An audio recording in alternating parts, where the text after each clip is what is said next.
regret is worse than failure. You don't want to look back and say, man, I was too scared. I was too frightened to go for it. And now it's too late and the chance is gone. Just do it. Um, just do it and imagine yourself in the future if you don't do it. You're going to regret that much worse than that disappointment.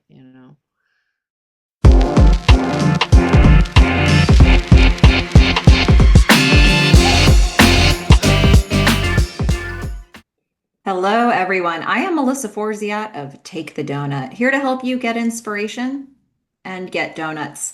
I'm a motivational keynote speaker, and today I'm bringing you a very exciting Take the Doughnut interview with Lucy Yeghiazaryan, who is an American Armenian jazz vocalist. Welcome, Lucy.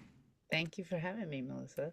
I am so glad to have you here and really excited to learn a little bit more about your life and what you think about my questions. But I have to start with this one. What's your favorite donut if you have one? Probably a glazed donut, just a classic, just like the music I sing. I like it classic. Perfectly tied back to your life. That was so good. I love it. Well, I said just a little bit about, very little about you up front, but tell us more about yourself. What should we know about you in terms of the big picture? Um, I'm a jazz vocalist who is very much interested in the American songbook because I love the repertoire. To me, it's a big, giant closet that has an outfit for every occasion, every mood. And because of that, I disagree with those who think straight ahead jazz is dead and old. I think it renews itself because every time a new person plays it, it becomes new once again. Um, Aside from that, I am a woman. I've been living in New York for a long, long time. I was born sort of in the Middle East in Armenia and immigrated here, in my opinion, at the perfect age to feel both Armenian and American. And I think because of that, I have an easier time sort of delivering a lot of the messages within the tunes. Mm, beautifully said. It's not always easy to figure out like how to make a concise explanation of who we are, and it's interesting to see how you boiled that down for yourself. Well, for those who have never seen a Take the Donut interview before, let Mhm. me just reset this really quick for all of those people. So basically, take the donut for me is another way to say carpe diem. And it comes from this very strange thing that happened to me in college where I left a literal, actual donut on a table, but it became an object lesson for me almost immediately in what it looks like to leave opportunities behind. So I don't want to do that anymore. I want to take the Mm. donut instead of leave it on the table. So basically, this conversation is all about going after opportunities in life and what it looks like, practically speaking, when we try to do that. So Mm. here's where I want to start with that. How are you with going after goals? What is that process like for you? Oh, this is tough because I'm actually a hermit, and that's really detrimental to my business. I think it's hurt me a lot. And as far as the opportunities that you're talking about, so much of that is done through socializing in my business. And I'm good at socializing if I'm already there, if I'm already at the event, if I'm already at the concert. But it takes a lot out of me to get out there, and much more so now that I have a 1 year old. It's becoming harder. um but I think what you said is very much true. Life is really very short, as generic and cliche as that sounds, and you have to set those goals and have very clear map out very clear paths as to how you're going to get to that goal. And I do that, but I think I do it on my own time. And with age, I've also let these kind of outside pressures go. I think in the entertainment business, there's a lot of pressure to make it while you're young, while this looks good, et cetera, right? And I've sort of let those things go. I'm not very much concerned about the exterior things. I'm concerned about making good music, and I think I do fairly well with that. Um, and I put most of my work into that rather than the business aspect of it. But I do realize that without one, the other can't exist. So you need to have a happy medium there. and go out and socialize and do all the things that go into making work happen, you know? It is interesting though that how many people who get up on a stage for a living or who perform in some way for a living Hmm. are really introverted, or like you used the Hmm. word hermit, and I relate to that. And it surprises people when they hear that about me, and I imagine it surprises people when they hear that about you. Good. And there's a certain depth of feeling that comes out on stage, I'm sure for you, that it comes from that. Yeah, So it's such a beautiful thing that can make it really hard to do the business side. I agree. I agree. Though I think the people who are extremely successful are very social. They're social butterflies in addition to being fairly good musicians or very good musicians, but that's a very rare combo, which Hmm. is why most of us don't make it big. I think just the artistic type is generally an introvert. So Hmm. Well, when you have something that you're going after, especially if it's something that's like a bigger objective for you mhm, that might take a lot of time, what's mhm. something that keeps you motivated in that process?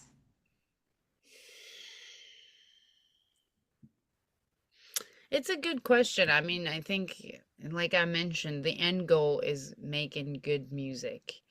And that doesn't necessarily have a giant audience, but I have a kind of I have an obsessive following. It's not a large following, but people who like me really like me. I don't think people ever have any in between feelings about me. People either very much dislike me or very much like me. Um, and certain reactions from audiences and seeing that you can touch people and um, at live performances experiencing the instant community you can create through music. Those are inspiring moments to me, and you have to kind of keep that in mind. Um, it's funny. This made me think of a term that they use in AA for people to quit drinking. They say replay the tape, and that's you got to remember the last time you were drunk and keep that in mind to keep you from drinking again.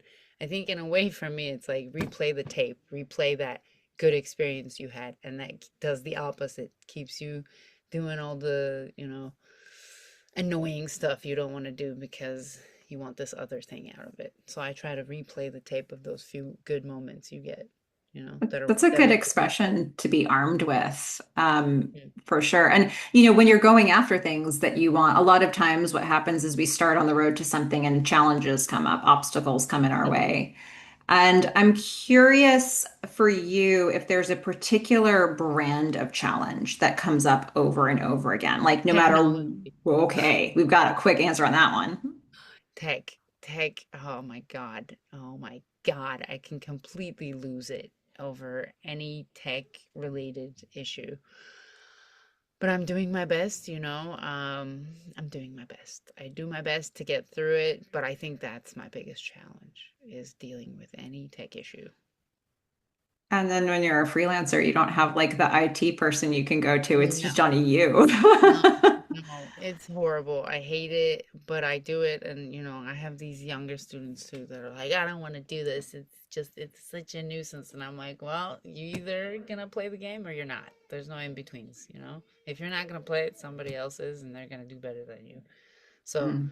I'm definitely um, of the conviction that I'm joining them. I know I'm not going to beat them. I know I'm not going to beat the internet and social media. So I am involved in it. I do my best to stay active and consistent, but it's very Mm. When you think back on your life, and this could be a personal or a professional answer, whatever comes up for you, Mhm. what would you say is the biggest donut you've ever taken? Like biggest thing you've said yes to, opportunity, whatever comes up for you on that. Hmm. The first thing that comes to my mind is marrying my husband, which might be weird, but he's a musician and he was someone that I regarded very, very highly. I still do as a musician, though I don't like to be reminded of it because I like an even playing field in the household. But I think like developing that kind of intimacy, I'm not talking about that. I'm talking about having that kind of a close relationship with a musician that I really very much admired was something that was kind of scary to me initially. And I went for it, and I always tell him, it could have gone real bad, but I got lucky. And um, I think you said looking back on your life. As I look back, so many things are up to chance as far as the way your taste develops as a musician and as an artist. A lot of people think that they have full control over it, but I don't think that's entirely true. I think a lot of it is luck. Whoever you encounter, especially in your teen years and your early 20s, end up being such influential figures that it could steer you one way or the other.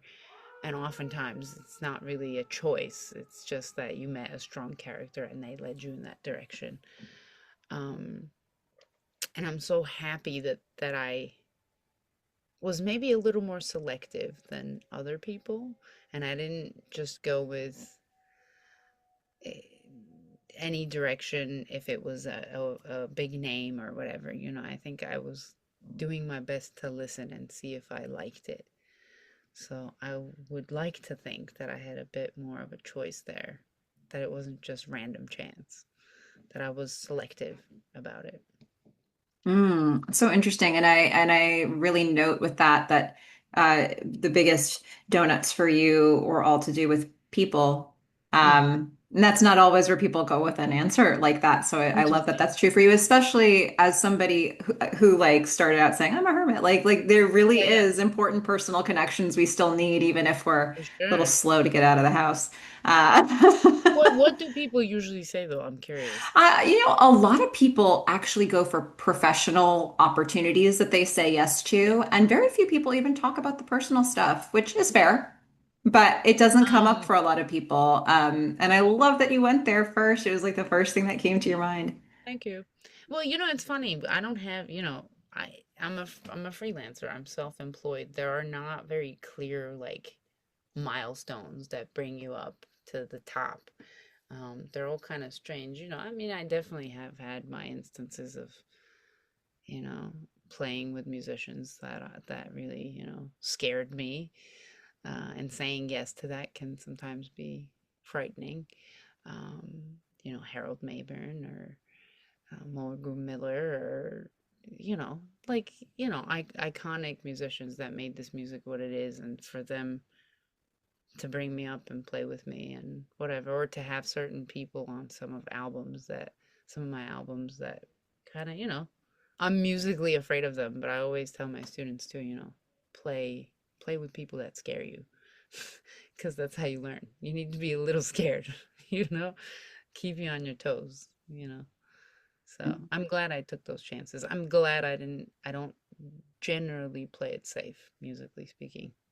Well said. What donut are you taking right now? Is there something in progress for you? Yeah, I'm actually working on an album that's going to be recorded in October. It'll come out in June of next year, and it's actually a full band full of the type of people I'm talking about. It's got Kenny Washington, Peter Washington, Benny Green, my husband Grant Stewart, and Bruce Harris, all musicians who I regard very, very highly. Um, and a part of me is a bit scared, but I like that. I'm excited. And Johnny O'Neill, the great Johnny O'Neill on piano, who probably scares me the most, though he's, always been a big fan and always been very kind to me. But musically speaking, it's a big challenge for me. But I decided to go for it anyway, you know? Oh, that's so exciting. We'll need to check that out when that album drops, but it's in Thank you. progress right now. So you're on Thank the you. It's journey. entitled Hey Love! Exclamation mark. Beautifully said. Well, there may be people who are watching this right now who have a donut of their own they want to take. Hmm. Maybe it's still just an idea for them, or maybe they've started on the road and they're looking for inspiration to keep moving forward. So let's sprinkle some encouragement. And what would you say to those people? Uh, if you're young, if you're in your 20s, something I've realized after having a child is time is limited and you need to use it when you have it. Um, Utilize your 20s to make those big moves, to do the stuff that really, really scares you, you know, because I think regret is worse than failure. You don't want to look back and say, man, I was too scared. I was too frightened to go for it. And now it's too late and the chance is gone. Just do it. Um, just do it and imagine yourself in the future if you don't do it. You're going to regret that much worse than that disappointment. So, It's um, really well said. I've been thinking enough of about the that a lot sprinkling, lately. but Yeah. Yeah. Well, I've been thinking about that a lot lately. I'm so glad that you said that. That's really well timed for my own yeah. for Do my you own have a life. donut coming up? Yeah, there have been some donuts, and I've Okay. been like, will I regret not doing something about this? And Mm, that's been like a driver for mm, me, actually. So mhm. it's a Do you different have way to look kids? at it. Hmm, Do you have kids? I don't. Okay. And okay. It's just do it. Like whatever the thing is, just do it. Just do it. Yeah. Children are amazing and fantastic, but they complicate those steps. Taking a simple step becomes very complicated with a child. So really, I would highly recommend just going for it. I mean, it sounds like great advice to me. Mhm. And for those who want to follow you on your journey, they want to see what you're up to next, learn more about your album when it drops, where can they find you? What link should I put in the description? I'm on any streaming platform, whether it's Spotify, Amazon, Apple Music, whatever you use, YouTube. My website is lucyjazznyc.com. That usually has a pretty well updated calendar, though it does not right now, but it will soon. Um, and Instagram is probably the most up-to-date social media platform that I'm on. Perfect. Well, everybody be sure to check out those resources. And if you liked hearing Lucy's story, which of course you did, be sure to like and subscribe on this video. There's so many inspirational interviews still to come. But in the meantime, Lucy, thank you so much for taking some Thank time and just you. sharing your thoughts about opportunity in life. Thank you very much, Melissa. Thank you for having me. Yes, and to everybody who's watching this, go out there, get donuts, get inspiration, and then get donuts. Bye, everyone. Bye.